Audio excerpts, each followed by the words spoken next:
Assalamualaikum warahmatullahi wabarakatuh. Nama saya Aneska Madunindira dari kelas 10 kelas 1. Saya di sini akan menjelaskan siklus akuntansi mulai dari jurnal umum sampai dengan jurnal pembalik. Jadi, urutan siklus akuntansi itu mulai dari bukti transaksi, jurnal umum, buku besar, neraca saldo, jurnal penyesuaian, neraca lajur, laporan keuangan yang mencakup laporan laba rugi, laporan perubahan modal, dan neraca. Selanjutnya yaitu jurnal penutup, buku besar setelah jurnal penutup, neraca saldo setelah jurnal penutup, dan terakhir adalah jurnal pembalik. Yang pertama yaitu jurnal umum. Jurnal umum adalah catatan akuntansi pertama yang digunakan untuk mencatat semua transaksi keuangan perusahaan secara kronologis berdasarkan urutan tanggal terjadinya transaksi. Fungsi jurnal umum yaitu untuk mengidentifikasikan seluruh transaksi keuangan perusahaan dan menjadi bahan dasar untuk laporan keuangan. Sedangkan tujuannya yaitu untuk menyediakan catatan secara lengkap dan terperinci mengenai seluruh transaksi. Dan untuk akun-akun yang terdapat pada jurnal umum yaitu akun aset, hutang, modal, pendapatan, dan juga beban. Yang kedua yaitu buku besar. Buku besar adalah kelompok akun yang digunakan untuk meringkas dan mengelompokkan transaksi yang sudah dicatat di dalam jurnal umum. Fungsi dari buku besar yaitu untuk mengelompokkan transaksi berdasarkan jenis akunnya. Sedangkan tujuannya yaitu untuk menyusun ringkasan transaksi berdasarkan akun dan menyediakan keakuratan data untuk penyusunan laporan keuangan. Bentuk-bentuk buku besar yaitu ada buku besar T, buku besar stafel, dan buku besar kontrol. Akun-akun yang terdapat di dalam buku besar ada aset, hutang, modal, pendapatan, dan juga beban. Yang ketiga yaitu neraca saldo. Neraca saldo adalah pencatatan yang memuat saldo akhir dari semua akun yang terdapat di dalam buku besar. Fungsi dari neraca saldo yaitu untuk mengecek keseimbangan antara debit dan kredit dan juga untuk meringkas saldo dari semua akun yang ada di buku besar. Tujuannya yaitu untuk mengecek akurasi aritmatika dari buku besar. Akun-akun yang terdapat pada neraca saldo yaitu akun aset, hutang, modal, pendapatan, dan juga beban. Yang keempat yaitu jurnal penyesuaian. Jurnal penyesuaian adalah jurnal yang dicatat pada akhir periode akuntansi untuk menyesuaikan saldo-saldo akun agar mencerminkan keadaan yang sebenarnya. Fungsi dari jurnal penyesuaian yaitu untuk mengakui pendapatan dan beban yang sudah terjadi namun belum dicatat. Sedangkan tujuannya yaitu untuk menyesuaikan akun agar menunjukkan nilai yang benar pada kondisi di akhir periode. Akun-akun yang terdapat pada jurnal penyesuaian yaitu beban dibayar di muka, pendapatan diterima di muka, beban yang harus dibayar, pendapatan yang masih harus diterima, dan penyusutan aset tetap. Yang kelima yaitu neraca lajur. Neraca lajur adalah suatu kertas kerja akuntansi yang berbentuk tabel yang digunakan untuk membantu penyusunan laporan keuangan secara sistematis. Fungsi neraca lajur yaitu untuk membantu proses penyesuaian akun, membantu penyusunan laporan keuangan, dan menyediakan informasi keuangan secara sistematis. Tujuan dari neraca lajur yaitu untuk mendeteksi kesalahan pencatatan sebelum laporan keuangan disusun. Pada neraca lajur terdapat beberapa kolom, yaitu kolom neraca saldo, kolom jurnal penyesuaian, kolom neraca saldo setelah disesuaikan, kolom laba rugi, dan kolom neraca. Akun-akun yang terdapat pada neraca lajur yaitu akun aset, hutang, modal, pendapatan, dan juga beban. Selanjutnya adalah laporan keuangan. Laporan keuangan mencangkup 3, yaitu laporan laba rugi, laporan perubahan modal, dan neraca. Yang pertama yaitu laporan laba rugi.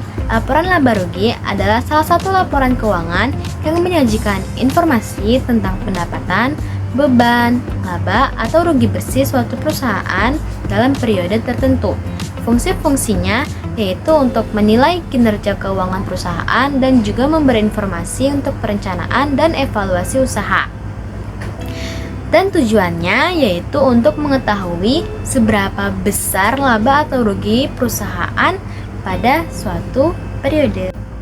Bentuk-bentuk laporan laba rugi ada dua, yaitu yang pertama adalah bentuk single step atau langkah tunggal, yaitu dengan cara menjumlahkan pendapatan dan juga menjumlahkan beban lalu dikurangkan secara langsung. Sedangkan bentuk multiple itu dikerjakan dengan cara memisahkan aktivitas operasional dan non-operasional, lalu menghitung laba kotor, laba operasional, dan laba bersih secara bertahap. Nah, selanjutnya itu adalah akun-akun yang terdapat pada laporan laba rugi, yaitu ada dua tipe. Yang pertama adalah beban dan pendapatan secara operasional, ini seperti beban gaji dan pendapatan jasa.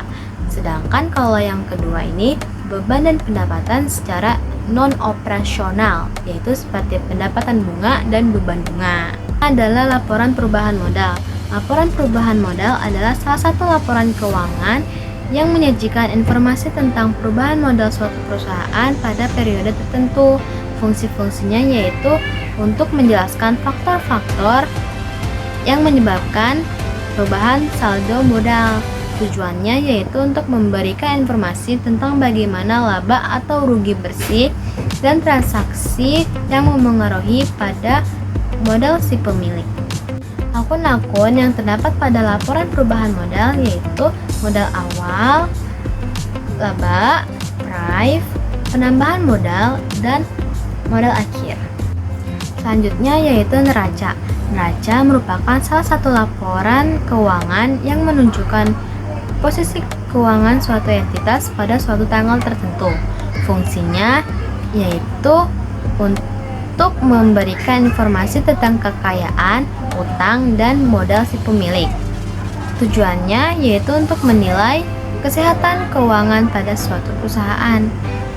Akun-akun yang terdapat pada neraca yaitu aset lancar, aset tetap, kewajiban lancar, kewajiban jangka panjang, dan modal.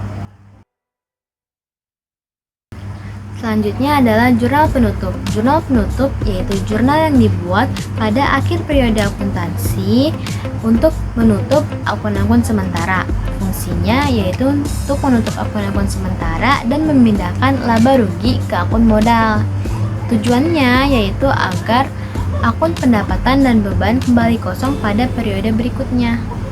Akun-akun yang terdapat pada jurnal penutup yaitu akun sementara yang ditutup adalah pendapatan, beban, dan price. Yang kedua yaitu adalah akun penampungan sementara yaitu ikhtisar laba rugi, dan ketiga akun tetap yang digunakan adalah akun modal. Selanjutnya yaitu buku besar setelah penutupan.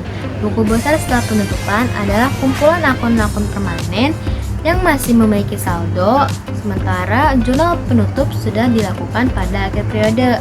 Fungsinya yaitu untuk menyajikan informasi saldo akhir pada akun-akun permanen yang akan dibawa ke periode berikutnya. Tujuannya yaitu untuk memisahkan akun permanen yang masih aktif dari akun sementara yang sudah ditutup. Akun-akun yang terdapat pada buku besar setelah penutupan yaitu aset, hutang, dan modal. Karena pendapatan dan beban sudah ditutup pada jurnal penutup, jadi tidak usah dicatat kembali di buku besar. Selanjutnya yaitu neraca saldo setelah penutupan. Neraca saldo setelah penutupan yaitu daftar saldo yang menyajikan saldo akhir dari semua akun permanen yang tersisa. Fungsinya yaitu untuk menyajikan saldo akhir pada saldo akhir akun permanen yang akan dibawa ke periode berikutnya. Tujuannya yaitu untuk memastikan akun-akun sementara yang sudah ditutup benar-benar sudah ditutup. Akun-akunnya yang ada di neraca saldo setelah penutupan yaitu aset, utang, dan modal. Selanjutnya yang terakhir yaitu jurnal pembalik. Jurnal pembalik yaitu jurnal yang dibuat pada awal periode berikutnya, biasanya pada tanggal 1 di bulan berikutnya. Fungsinya yaitu untuk membalik jurnal penyesuaian yang bersifat sementara. Tujuannya yaitu untuk memudahkan pencatatan transaksi yang berulang seperti beban yang masih harus dibayar ataupun pendapatan yang masih harus diterima. Akun-akun yang terdapat pada jurnal pembalik yaitu akun perlengkapan yang dicatat sebagai beban, beban dibayar di muka yang dicatat sebagai beban, beban yang masih harus dibayar, pendapatan diterima di muka yang dicatat sebagai beban, dan yang terakhir yaitu pendapatan yang masih harus diterima. Sekian pembahasan siklus akuntansi dari saya. Wassalamualaikum warahmatullahi wabarakatuh.